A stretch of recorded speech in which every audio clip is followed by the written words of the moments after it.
बिस्मिल्लाहिर्रहमानिर्रहीम। अस्सलाम वालेकुम नाज़रीन, प्रोग्राम खबर की खबर के साथ मैं हूं आपका मेज़बान डॉक्टर बुलंद इकबाल।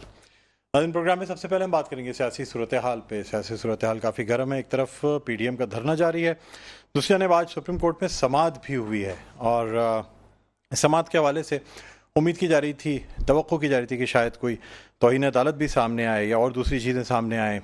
आइन की यानी जो कुछ 90 दिन में इलेक्शन का था, अगर वो नहीं हो सका 14 मई को, तो फिर अदालत क्या फ़ैसला करती है, ये तमाम चीज़ें सामने थीं। लेकिन अदालत की जानिब से जो है वो मज़ीद वक्त दिया गया है और कोशिश ये की गई है कि सियासी पार्टियां जो हैं आपस में मुज़ाकरात करें। मेरा नाज़रीन, एक तरफ जो दफ़ा 144 जिसका नफाज था इस्लामाबाद में और रेड जोन में आने से रोक दिया गया था, यानी JUF के JUIF के जो कारकुनान थे उनको, लेकिन जो रुकावटें लगाई गई थी, जो गेट बंद किए गए थे, वो तमाम खोल के और वो कारकुनान जो हैं वो रेड जोन में दाखिल हो गए। अब सवालिया निशान ये है कि क्या दफ़ा 144 जिसका नफाज था, क्या वो सिर्फ पाकिस्तान तहरीक इंसाफ के लिए थी या वो PDM के कारकुनान के लिए भी थी। बहरहाल कोशिश ये की गई कि मौलाना साहब को मनाया जाए, उन्हें समझाया जाए। बारहा मीटिंग्स होती रहीं, अभी इजलास जो है कंटेनर में जारी है। तमाम जो PDM के रहनुमा हैं वो मौजूद हैं और वो इस वक्त मशावरत कर रहे हैं कि क्या आगे की लाएमल यानी हिकमत अमली जो है वो इख्तियार की जाए। बहरहाल नाज़रीन, हम इस पर बात करेंगे। इस वक्त हमारे साथ वीडियो लिंक पर मौजूद हैं एडवोकेट ज़ीशान अब्दुल्ला, माहिर कानून हैं, उनको खुशामदीद कहना चाहेंगे। अस्सलाम वालेकुम ज़ीशान अब्दुल्ला साहब, मेरी आवाज़ सुन सकते हैं आप? जी, मुझे आ रही है डॉक्टर साहब आपकी आवाज़। जी ज़ीशान अब्दुल्ला साहब, मुझे बताइएगा, आपको खुशामदीद कहते हैं प्रोग्राम खबर की खबर में। बहुत शुक्रिया, आपने वक्त निकाला प्रोग्राम के लिए। Thank you very much, thank you. अच्छा सर, मुझे बताइएगा, आज समाअत हुई और तवक्को ये की जा रही थी, बल्कि सवाल भी किया गया राना सनाउल्लाह से कि अगर वज़ीर आज़म को तलब कर लिया जाए तो क्या होगा, अगर तौहीन अदालत लगा दी गई तो क्या होगा। मुझे बताइएगा, क्या समझते हैं सर, 14 मई का एक हुक्म था और ये ऑर्डर्स मौजूद थे, इलेक्शन ना हो सके, इलेक्शन कमीशन ने जो है ना वो माजरत कर ली। इलेक्शन कराने से पहले जो ग्राउंड्स दिए गए थे वो कुछ और थे, अब जो ग्राउंड्स दिए जा रहे हैं वो कुछ और हैं और इस बात को जो है वो वाजे भी कर दिया गया है सुप्रीम कोर्ट की जानिब से कि जी पहले जो ग्राउंड्स दिए गए थे वो कुछ और थे और अब कुछ और ग्राउंड्स दिए जा रहे हैं। क्या समझते हैं सर केस में आप जजेस के रिमार्क्स से और बाकी चीज़ों से क्या देख रहे हैं? देखिए डॉक्टर साहब, इसमें जो देखने वाली बात है वो ये है कि जो ऑर्डर पास किया था सुप्रीम कोर्ट ऑफ पाकिस्तान ने सोमोटो केस नंबर 5 ऑफ 2023 में, वो ऑर्डर ये था कि 14 मई की तारीख दी गई थी पोलिंग डे के लिए और आज जो थी वो इलेक्शन कमीशन ऑफ पाकिस्तान ने जो रिव्यू पिटीशन फाइल की थी, आज उसकी समाअत थी जी। और जहां तक मेरी इत्तलात है उस पर कोर्ट ने नोटिस इशू कर दी हैं to attorney general and to federal government and all. अब आपका सवाल का जो दूसरा पहलू है कि क्या सुप्रीम कोर्ट तौहीन अदालत इस पे लगा सकती है या नहीं लगा सकती। देखिए, सुप्रीम कोर्ट के ऑर्डर की हुक्म अदूली हुई तो तौहीन अदालत का कानून सुप्रीम कोर्ट को यह इजाज़त देता है कि वो जिसने डेलिबरेटली ऑर्डर्स को डिसोबे किया, वायलेट किया, उसको पनिश कर सकती है। बट यहाँ पे एक जो बात देखने की है, इम्पोर्टेंट बात which should be appreciated, कि आपको याद होगा इसी मुकदमे में for the compliance of this order supreme court of Pakistan ने स्टेट बैंक ऑफ पाकिस्तान की डिप्टी जो गवर्नर थी वो पेश हुई, उसके अलावा फाइनेंस सेक्रेटरी पेश हुए और उनको कोर्ट ने ये डायरेक्शन दी थी कि आप फेडरल गवर्नमेंट का जो अकाउंट है उस अकाउंट से, अकाउंट नंबर 1, उस अकाउंट से 21 बिलियन 21 अरब रुपए इलेक्शन कमीशन को ट्रांसफर कर दें और उसके बाद आर्टिकल 82 या आर्टिकल 84 में जो सप्लीमेंट्री ग्रांट का प्रोसीजर है, पार्लियामान से एक्स पोस्ट फैक्टो अप्रूवल ले ली जाए। अब इस ऑर्डर होने के बाद आपको ये भी याद होगा कि स्टेट बैंक ने सब्सिक्वेंटली ये मौक़िफ़ इख्तियार किया कि जी हमने ये अमाउंट उस अकाउंट में से जी एलोकेट, बट हम उसको रिलीज नहीं कर सकते। अच्छा, अब जहां इंपॉर्टेंट बात जो समझने की है कंटेम्प्ट से रिलेटेड वो ये है कि ये जो पैसे हैं 21 अरब रुपए जो इलेक्शन की मद में अखराजात आने हैं, ये आर्टिकल 82 में जो चार्ज एक्सपेंडिचर्स हैं उसकी डेफिनेशन में नहीं आते।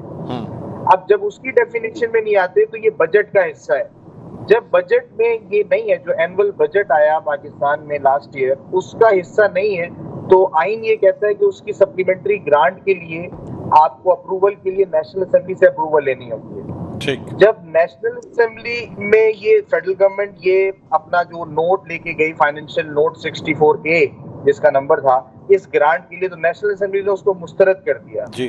अब यहाँ पे जो इम्पोर्टेंट बात है वो ये है कि फेडरल कंसोलिडेटेड फंड जो आर्टिकल 78 में डिफाइंड है, जो के पास पैसे होते हैं वो उसकी कस्टोडियन जो है वो पार्लियामेंट है। अच्छा, वो पार्लियामेंट यानी नेशनल असेंबली उसको अखराजात का बजट आपके नॉलेज में हर साल पास करती है। उसके बाद जो चार्ज एक्सपेंडिचर्स हैं वो आर्टिकल 81 में डिफाइंड है। उसमें प्रेसिडेंट ऑफ पाकिस्तान की रेम्यूनरेशन है, सुप्रीम कोर्ट के जजेस की तनख्वाहें हैं, चीफ इलेक्शन कमीशन की तनख्वाहें हैं, ये सारी चीजें हैं। बट ये जो इलेक्शन रिलेटेड एक्सपेंडिचर्स हैं ये उस चार्ज एक्सपेंडिचर्स की लिस्ट में नहीं है। तो बेसिकली ये आपको बजट के अलावा पैसा है या ग्रांट चाहिए जो आपने खर्च करनी है इन इलेक्शंस पे। अब वफाकी हुकूमत को डायरेक्शन थी कि आप 21 अरब रुपए दें to the election commission of Pakistan ताकि पंजाब के और केपीके के इलेक्शन कराए जाएं। इलेक्शन जो फेडरल गवर्नमेंट है वो कैबिनेट है, मुस्तफा इम्पैक्ट्स के फैसले के बाद अब ये क्लियर है कि जी cabinet is the federal government. अब फेडरल गवर्नमेंट ने वो अपनी जो गुजारिश है पैसे देने की वो नेशनल असेंबली को भेजी। नेशनल असेंबली को आर्टिकल 82 सब आर्टिकल 2 में ये इख्तियार हासिल है कि वो इस ग्रांट को एसेंट दे यानी मान ले या उसको रिफ्यूज कर दे। ठीक। अब जो पॉइंट मैं यहाँ आपको आपकी नॉलेज या आपको पॉइंट आउट करना चाह रहा हूँ वो बेसिकली ये है कि अब अगर तौहीन अदालत होगी तो वो मुझे नजर नहीं आ रही। बज़ाहिर देखें फेडरल गवर्नमेंट को एक डायरेक्शन थी, उसने आईनी तकाजा पूरा करते वो डायरेक्शन कंप्लाई कर दी, उसने उस पैसों की रिलीज के लिए नेशनल असेंबली में मूव कर दिया और जब नेशनल असेंबली ने उसको रिजेक्ट कर दिया यानी उसको असेंट नहीं दी तो किस तरह वफाकी हुकूमत ने कोई सुप्रीम कोर्ट का ऑर्डर जो है वो डिसोबे किया है। ये बज़ाहिर ये इतना कंटेम्प्ट ऑफ कोर्ट का जो इशू है वो इतना आसान नहीं है। किसी को भी कंटेम्प्ट ऑफ कोर्ट में, चाहे वो वजीर आजम हो चाहे पूरी काबीना हो, basically now this is the decision of national assembly जो कि पार्लियामान का एक हिस्सा है, पार्लियामेंट है। और पार्लियामेंट आर्टिकल मैं ये भी जरा क्लियर कर दूं एक पोजीशन के सुप्रीम कोर्ट को जो कंटेम्प्ट ऑफ कोर्ट का इख्तियार है वो आर्टिकल 204 के नीचे है और कंटेम्प्ट ऑफ कोर्ट ऑर्डिनेंस 2003 है, उसके तहत उसका प्रोसीजर है। अब वहां पे वर्ड लिखा हुआ है person, the supreme court can take as a person जो डेलिबरेटली डिसोबे करे, डिसग्रेस करे। अब यहाँ पे बात ये है कि डिसग्रेस में मैं आपसे पूछना चाहूंगा कि जी मुझे शान साहब ये बताइएगा कि जिस तरीके से तकारीर की जा रही हैं और जिस तरीके से अदलिया के हवाले से बात की जा रही है, मोअज़्ज़ज़ जजेस अरकान के हवाले से बात की जा रही है, तो क्या ये चीज़ें कंटेम्प्ट ऑफ कोर्ट में आ सकती हैं या नहीं आ सकती? इसलिए इससे पहले हम देख चुके हैं आज़ाद कश्मीर के वज़ीर आज़म को जो है डिस्क्वालीफाई किया गया उनकी तकरीर में कहे हुए अल्फाज के ऊपर और कंटेम्प्ट ऑफ कोर्ट भी लगाई गई। डॉक्टर साहब देखें, अगर आपको यूसुफ रजा गिलानी साहब याद हो तो उसमें वो 2012 में फैसला आया था जिसमें यूसुफ रजा गिलानी साहब को कंटेम्प्ट ऑफ कोर्ट में सजा दी गई थी। वो तो हुक्म अदली में दी गई थी ना सर, उन्होंने खत नहीं लिखा था, जो खत उनको लिखना था वो नहीं लिख सके थे। मैं थोड़ा सा डिफरेंशिएट कर देता हूँ। देखिए उस वक्त मुस्तफा इम्पैक्ट्स सुप्रीम कोर्ट का जो मुकदमा है उसका फैसला नहीं आया था। उस वक्त ये कहा गया था प्राइम मिनिस्टर को कि prime minister chief executive of the country है, ये कंप्लायंस जो करनी थी वो प्राइम मिनिस्टर ऑफ पाकिस्तान ने करनी थी। क्योंकि फेडरल गवर्नमेंट का chief executive prime minister of Pakistan है, इस वजह से यूसुफ रजा गिलानी ये प्ली ली थी अपने डिफेंस में कि मैं ये ऑर्डर इसलिए कंप्लाई नहीं कर सकता क्योंकि आसिफ अली जरदारी साहब प्रेसिडेंट ऑफ पाकिस्तान है और प्रेसिडेंट ऑफ पाकिस्तान को इम्यूनिटी हासिल है, इसलिए मैं ये खत नहीं लिख सकता। लेकिन सुप्रीम कोर्ट ने उनका ये उज़र नहीं माना और सुप्रीम कोर्ट ने being a chief executive of country उनको ये सजा सुनाई थी और उसके बाद के सारे हालात आपको पता है वो डिस्क्वालीफाई हुए।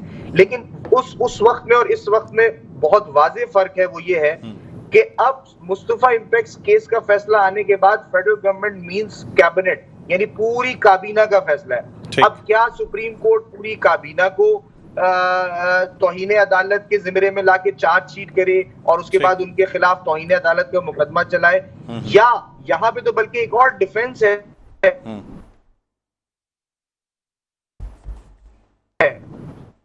जी, हमने अपनी तरफ से समरी या उसको बिल भेज दिया to the parliament, to the national assembly. अब नेशनल असेंबली ने क्योंकि वो ग्रांट मंजूर नहीं की, so that is why we are unable to release those funds. So it's not so easy कि आप कंटेम्प्ट इस मुकदमे में लगाई जा सके। बाकी बादी उन नजर में देखें तो फैसला तो मेरे ख्याल से कल के दिन होना था। सर बस एक सर आपसे एक इम्पोर्टेंट और जी सर एक और इम्पोर्टेंट सवाल करना चाहूंगा। रेफरेंस दायर करने का फैसला किया है, चीफ जस्टिस साहब पहले ही वाजे कर चुके हैं कि रेफरेंस अगर दायर हो भी जाए तो किसी भी जज को समाअत से नहीं रोका जा सकता। यानी जो समाअतें चीफ जस्टिस साहब इस वक्त कर रहे हैं या जो और जजेस जिनके खिलाफ रेफरेंस फाइल हो सकता है, मसवदा भी तैयार कर लिया गया है, आज करारदाद भी मंजूर कर ली गई है, फिर भी सर क्या रेफरेंस फाइल करने से चीफ जस्टिस साहब को काम करने से रोका जा सकेगा? नहीं, देखें डॉक्टर साहब, ये पॉइंट तो ये जो लीगल क्वेश्चन था ये तो इफ्तिखार मोहम्मद चौधरी साहब वाले केस में डिसाइड हो चुका है और वो फुल कोर्ट ने उस केस की समाअत की थी, उस पिटीशन की, और यूनानिमस डिसीजन था कि filing of reference will not 12 जज cannot be stop from working. Yes, he has, मतलब उसको उसके फंक्शन से नहीं रोका जा सकता उसको। हाँ, वो तो क्लियर। सर काजी फाइज ईसा के केस में भी आप पैरवी भी करते रहे और उसमें भी जो है रेफरेंस फाइल किया गया, लेकिन काजी फाइज साहब जो है वो मतलब समाअतें करते रहे और उनको जो मैं ये डॉक्टर साहब गुजारिश कर रहा हूँ कि ये पॉइंट अब ये जो पॉइंट था ये सेटल्ड है और फुल कोर्ट का इसके ऊपर फैसला मौजूद है कि रेफरेंस अगर आर्टिकल 209 में फाइल होता है तो वो जज साहब को, वो जो मौजूद जज साहब हैं जिनके खिलाफ रेफरेंस फाइल हुआ है, उनको काम करने से नहीं रोका जा सकता जब तक सुप्रीम जुडिशियल काउंसिल उस रेफरेंस पे उनको मिसकंडक्ट का गिल्टी ना कंक्लूड, उनके ओहदे से रिमूव ना करें। तो अब ये तो खैर कोई क्वेश्चन नहीं है, नंबर 1। लेकिन यहाँ पे इम्पोर्टेंट बात ये है, अभी आपने फरमाया कि, और बिल्कुल ये बात ठीक है कि शायद कैबिनेट ने डिसीजन ले लिया है रेफरेंस फाइल करने का या लेने जा रहे हैं, लेकिन आपको ये बात भी जहन में रखनी चाहिए कि रेफरेंस मूव होगा प्रेसिडेंट ऑफ पाकिस्तान की तरफ से। जी साइन वो जब तक नहीं करेंगे रेफरेंस, अब प्रेसिडेंट ऑफ पाकिस्तान रेफरेंस को भेजेंगे या नहीं भेजेंगे अलग क्वेश्चन है। अच्छा सर, इस भेजने में भी क्या ये बात है कि अगर वो 2 दफा नहीं भेजेंगे तो तीसरी दफा कैबिनेट खुद भेज सकती है, ऐसा है मुमकिन है, या वो सिर्फ बिल्स पे साइन करने की हद तक है, ऑर्डिनेंस पे? इसमें अगर जब तक कि सवाबदीदी इख्तियार है, जब तक कि प्रेसिडेंट ना भेजे उस वक्त तक कोई और नहीं भेज सकता। देखिए डॉक्टर साहब, ऐसी कोई नज़ीर इस वक्त मेरे जहन में नहीं है कि इस तरह के कोई हालात कभी आए हों कि प्रेसिडेंट ने रेफरेंस ना भेजा हो और फिर उसके बाद 2 दफा वापस करने के बाद वो ऑटोमेटिकली चला जाएगा। ऐसी बात कानून के लिए तो है बट रेफरेंस के लिए नहीं है आइन में, नंबर 1। नंबर 2, हाँ, ये मेरी अंडरस्टैंडिंग है आर्टिकल 48 की कि for filing reference under article 209 जो पाबंद हैं प्रेसिडेंट प्राइम मिनिस्टर की एडवाइस के, मतलब ये उनका वो बिजनेस है जो उनकी डिस्क्रिप्शन नहीं है। अच्छा। ये कैबिनेट डिसीजन अगर होता है तो आर्टिकल 48 में लेकिन ऐसी बहुत सी चीजें ना, जैसे असेंबली का डिसॉल्व होना प्राइम मिनिस्टर की एडवाइस पे होता है, ना भी करें तो भी 3 दिन में डिसॉल्व हो जाती है। एग्जैक्टली तो ये ऐसा बिजनेस है, रूल्स ऑफ बिजनेस जो फेडरल गवर्नमेंट है उसके हिसाब से ये आर्टिकल 48 डायरेक्ट है। एक सेरेमोनियल, यानी एक सेरेमोनियल इनकी तरफ से एक सिग्नेचर होनी है, वो ना भी हो तो भी वो 3, लेकिन सर ये या एक लाइन अगर मैं फाइन लाइन ड्रॉ करने की कोशिश करूं, देखिए आईने पाकिस्तान में प्रेसिडेंट आर्टिकल 48 के मुताबिक तकरीबन 95% अपने फंक्शंस में पाबंद है प्राइम मिनिस्टर की एडवाइस के। लेकिन उस आइन में कुछ ऐसे फंक्शंस भी मौजूद हैं प्रेसिडेंट के जो उनकी डिस्क्रिप्शन है। जैसे मैं आपको छोटी सी मिसाल देता हूं, जैसे इमरजेंसी का लगाना, इमरजेंसी का निफाज जो है वो प्रेसिडेंट की डिस्क्रिशन है, discretion है। क्योंकि वहां वर्ड यूज हुआ है if the president is satisfied. तो basically it's a satisfaction of the president whether the circumstances are of such as had nature of the state that ये डिस्क्रिशनरी पावर है president की कि वो इमरजेंसी जी, लगाएं या ना बिल्कुल, लगाएं। बिल्कुल। अच्छा सर, आप हमारे साथ मौजूद रहिएगा। हमें जो है ना अभी ज्वाइन किया है मुख्तार भट्ट साहब ने, और उनसे भी हम बात करना चाहेंगे। तजियाकार हैं, सीनियर तजियाकार हैं, हमारे प्रोग्राम से मौजूद होते हैं। मुख्तार भट्ट साहब, अस्सलाम वालेकुम सर, खुश आमदीद कहते हैं। खैरियत से आप? बिल्कुल सर, मौजूदा सूरत हाल आप देख रहे हैं, और ख़ास तौर पे जिस तरीके से जो कुछ हुआ 9 मई को, और उसके बाद जो सिनेरियो डेवलप हुआ, सर सबसे पहले तो मुझे ये बताइएगा कि आप चूँकि इन तमाम मामलात को जानते हैं, जो हमारे मुल्क के अस्करी इदारों के हेडक्वार्टर्स पे, कोर कमांडर हाउसेस पे जो कुछ हुआ, इंस्टॉलेशंस पे, सर मुझे बताइएगा कि क्या उसमें कोई आम माफ़ी की गुंजाइश है कि ये इतने 3,000 साढ़े 3,000 लोग जो पकड़े गए हैं? देखें, आपने ये बड़ा अच्छा क्वेश्चन रेज किया है। देखें, बात ये है कि जो कुछ 9 मई को हुआ और जिस तरह से आर्मी इंस्टॉलेशन पर हमला हुआ, ये 75 ईयर्स में इसकी कोई मिसाल नहीं मिलती। अब जाहिर है लोग जो हैं वो किसी के कंट्रोल में नहीं होते। जो मॉब जो एक दफ़ा वायलेंट हो जाए तो उसको कंट्रोल करना बड़ा मुश्किल होता है, उसको लीडरशिप भी कंट्रोल नहीं कर सकती। लेकिन there is no justification at all for anybody whether he belongs to PTI और ए मिसक्रिएंट और ए रॉ एजेंट और somebody else to attack the army installations. मतलब बात यह है कि ये एक ऐसा वाकया हुआ है जिसकी जितनी भी मजम्मत की जाए कम है। जहां अब ये इनको जो है, जैसे कि आज कोर कमांडर्स कॉन्फ्रेंस हुई है, उसमें ये तय किया गया है कि दे विल बी समरीली ट्राइड। मेरा ख्याल है इनके लिए स्पेशल कोर्ट्स बनाई जाएंगी जिसमें कि उनको सजा दी जाएगी। ठीक। अब ये देखें, बात ये है कि इसमें तो कोई दो राय नहीं हो सकती कि अगर तो ये मिसक्रिएंट थे तो फिर तो इनको डेटरेंट पनिशमेंट देनी चाहिए। अगर ये लोग बहक गए हैं, जोश में आ गए हैं, तो उसमें फिर ये है कि army high command should look into individual cases कि भाई ये इंस्टिगेशन से हुआ है या इसने जानबूझ के किया है या ये। अच्छा सर, 3 MPO पे जो लोग गिरफ्तार हुए हैं, बड़े पूरी लीडरशिप जो है तकरीबन पीटीआई की, जो हाथ में आता गया वो सब इस वक्त असीर है। जी जी। तो क्या उसमें भी कोई वक्त है, कोई मतलब कोई मियाद है? वो देखिए, इस वक्त तो एक वार चल रही है बिटवीन अपोजिशन एंड गवर्नमेंट। ये तो मतलब there are no two opinions about it. और हुकूमत के पास बेशुमार ऐसे कवानीन मौजूद हैं जिसके तहत वो किसी को भी अरेस्ट कर सकते हैं, डिटेन कर सकते हैं, उसको सजा दे सकते हैं। मतलब they can play hell with any individual as per जो लॉ हमारे प्रेवलेंट हैं। अच्छा। लेकिन देखना ये है कि देखें, ये इसको इस तरह से देखना चाहिए कि पीटीआई भी एक पॉलिटिकल पार्टी है जैसे दूसरी 13 पार्टी जो है पीडीएम की हैं। तो इस मतलब यह है कि कन्फ्रंटेशन नेवर हेल्प्स। तशद्दुद जो है वो तशद्दुद को जन्म देता है। तो there is definite requirement and need to calm down and sit down और बैठ के इस मसले को हल करें। मसला क्या है कि जी इलेक्शन होने चाहिए। इस पर तो सब मुत्तफिक हो गए हैं कि एक दिन होने चाहिए। चले ठीक है, ठीक ठीक। अब जब सुप्रीम कोर्ट के चीफ जस्टिस ने आज ये भी बात की है कि आप बैठे बात करें, पर बड़ी अच्छी उन्होंने बात की है। हालांकि मुख्तार भट्ट साहब, आप सही फरमा रहे हैं, लेकिन इमरान खान साहब से जब सवाल किया गया तो इस वक्त वो अपने असीर रहनुमाओं या कारकुनान के हवाले से परेशान नहीं नजर आते, बल्कि वो कह रहे हैं बस पे इलेक्शन करा दें। सर, सवाल ये पैदा होता है कि वो तमाम लोग, वो तमाम लीडरशिप जो अपने कायद की वजह से जेलों में मौजूद है, क्या उस पर कोई बातचीत नहीं की जाएगी? क्या उनको इसी तरह जेलों में छोड़ दिया जाएगा? कल इलेक्शन अनाउंस हो जाते हैं तो क्या पाकिस्तान तहरीक इंसाफ इलेक्शन की दौड़ में लग जाएगी, बजाय इसके कि अपने जो कारकुनान हैं या अपने लीडरान जो हैं उनकी बाजियाबी के लिए कोई बात की जाए? ठीक है ना, बात यह है कि ये जो जिन लोगों को अरेस्ट किया गया है, इनकी वीडियो हैं, सारा कुछ मौजूद है। तो उसमें तो देखें, उसमें पीटीआई कुछ नहीं कर सकती। The law will take its own course of action.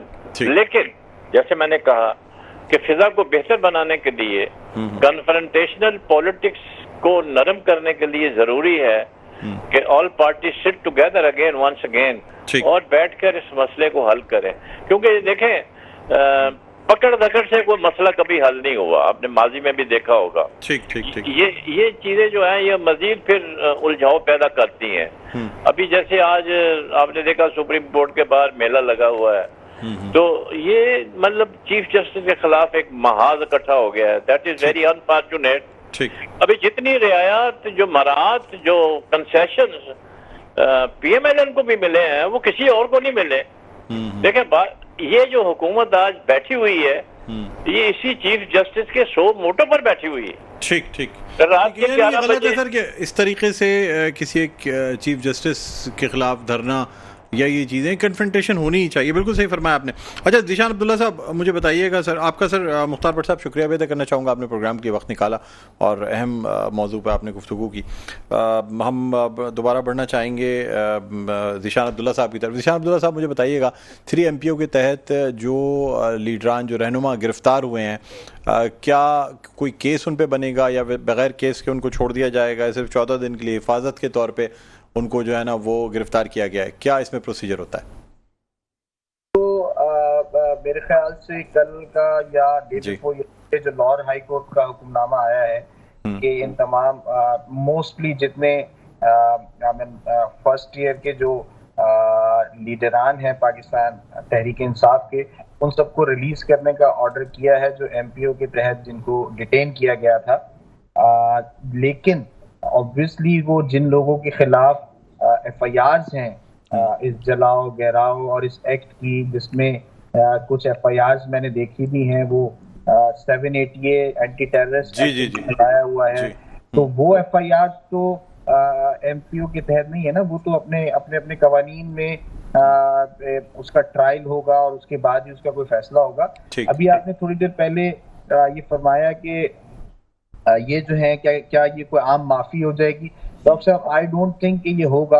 देखिए, पहले तो ये समझने की बात है कि इमरान खान साहब के खिलाफ जो एक्शन हुआ था, जिस तरह उनको इस्लामाबाद हाई कोर्ट में अरेस्ट किया गया था आइडेंटिफिकेशन ब्रांच में, जब वो अपनी जमानत में अपने आप को जमानत लेने के लिए और सरेंडर करने के लिए कोर्ट आए हुए थे, तो वो एक्शन, उसको कोई भी मेरे ख्याल से उस एक्शन को कोई सही नहीं कहेगा। अल्टीमेटली वो सुप्रीम कोर्ट से एक्शन खत्म हो गया, लेकिन इसका हरगिज मकसद ये, इसका मतलब ये नहीं है कि उसके रिएक्शन में अवाम रियासत के या रियासती इदारों के खिलाफ इस तरह रिएक्ट करे। तो अभी आपके गेस्ट ने बहुत अच्छी बात की कि कन्फ्रंटेशन की सियासत से बचना चाहिए, और इस वक्त जो मुल्क के इकोनॉमिक सिचुएशन है और जो पॉलिटिकल इंस्टेबिलिटी है फॉर द लास्ट 1 ईयर, इसका बज़ाहिर एक ही हल नजर आता है, वो ये है कि पूरे मुल्क में एक वक्त में एक साथ इलेक्शन कराए जाएं, एक नई गवर्नमेंट, फेडरल गवर्नमेंट आए, चारों प्रोविंशियल गवर्नमेंट्स आए और अपने मैंडेट के साथ जो भी नया मैंडेट लेकर आता है वो पाकिस्तान के लिए आगे काम करे। ये इंस्टेबिलिटी किसी के मफाद में मेरे ख्याल से नहीं सकती, खास तौर पे पाकिस्तान के मफाद में तो नहीं होती। और I mean there should be some action कि जो इतने सीरियस अटैक्स हुए हैं, और वो जैसे लाहौर में कोर कमांडर हाउस पे जो हुआ, जो किया अवाम ने, इट वाज रियली अनप्रेसिडेंटेड और it was never happened before. तो वो अगर आपने इसको इस तरह आम माफी या रियायत दी, तो मैं to be very honest, law should take its own course, और ताकि लोगों को थोड़ा सा एहसास तो हो कि रिएक्ट करने का मतलब ये नहीं होता कि आप रियासत के ऐसे दुश्मन बन जाएं। और बड़े बड़े वाकयात हुए हैं जनाब हमारे यहाँ तो तारीख में, कितने वज़ीर आज़म को गिरफ्तार किया गया, फांसियां दी गई, सब कुछ हुआ ना। ये सब हमारी जो पाकिस्तान की हिस्ट्री है, वो हमारे मुल्क की हिस्ट्री बताती है, लेकिन ऐसा रिएक्शन मुझे देखने में नहीं आया था। I am sorry to say, I may be wrong, please correct me if I am wrong. देखें, ये जो रिएक्शन सिर्फ एक अरेस्ट के ऊपर था, ये I think it could have been controlled, sense would have been prevailed, then it could have been controlled, but sense नहीं प्रिवेल किया। जिन लोगों को रोकना चाहिए था इस मॉब को, आई डोंट नो, मैं ये विद सर्टेनिटी तो ये बात नहीं कह सकता कि कोई इनको प्रोवोक किया होगा उन्होंने, बट उन्होंने रोका भी नहीं। तो रोकना चाहिए था। और सर ये भी बता दीजिएगा कि अगर जो लोग गिरफ्तार हुए हैं वो कहते हैं जी हमें रहनुमाओं ने कहा था पीटीआई के, और अगर उनको नॉमिनेट करते हैं तो क्या वो लोग जो 3 एमपीओ के तहत गिरफ्तार हैं या उन पे 780A के मुकदमे बने हुए हैं, क्या उनको भी इसी में इम्प्लीकेट किया जा सकता है? और इसमें काफ़ी जो रहनुमा हैं पाकिस्तान तहरीक इंसाफ के वो मौजूद हैं, जो इस वक्त चाहे वो शाह महमूद कुरैशी हों या डॉक्टर यास्मीन राशिद साहिब हों। जी नहीं, मैं इसमें गुजारिश करूँ, देखिए इसमें कानून का अदना सा तालिब इल्म होते हुए मुझे एक बात समझ ये आती है कि अगर ये जो कल्प्रिट, जो फॉर एग्जांपल आपने कहा कि मिस्टर वाई पकड़े गए और उन्होंने स्टेटमेंट दी कि मैंने इस लीडर के कहने पे ये किया है, तो ये काफी नहीं होगा उनको इम्प्लीकेट करने के लिए, क्योंकि कानून का बड़ा क्लियर जो है वो एस्टेब्लिश ये है कि one cannot be implicated on mere statement of co-accused. ठीक, तो उसको इम्प्लीकेट करने के लिए there has to be some other evidence के एविडेंस चाहिए ना। सिर्फ एक आदमी के स्टेटमेंट के ऊपर, एक मुल्जिम के स्टेटमेंट के ऊपर किसी को मुल्जिम नहीं बनाया जा सकता। ठीक, तो वो तो खैर प्रोसिक्यूशन या पुलिस के लिए इतना आसान नहीं होगा, लेकिन ये है कि बाकी जो है वो जो जितने लीडरशिप है वो मेरे ख्याल से लाहौर हाई कोर्ट ने तो सबको रिलीज करने का ऑर्डर कर दिया जिनके केसेस वहां गए थे। हाँ, जो बाकी मुकदमात में नॉमिनेटेड हैं जिन्होंने 780 की FIRs हैं, वो I think law will take its own course and they will be prosecuted and then the competent courts will decide कि इसका फेट क्या होना चाहिए। ठीक, बहुत बहुत शुक्रिया ज़ीशान अब्दुल्ला साहब, आपने प्रोग्राम के वक्त निकाला। नाज़रीन, प्रोग्राम का वक्त इख्तिताम पर पहुंचता है, मुझे बुलंद इकबाल को इजाज़त दीजिए, अपना बहुत ख्याल रखिएगा, अल्लाह हाफ़िज़।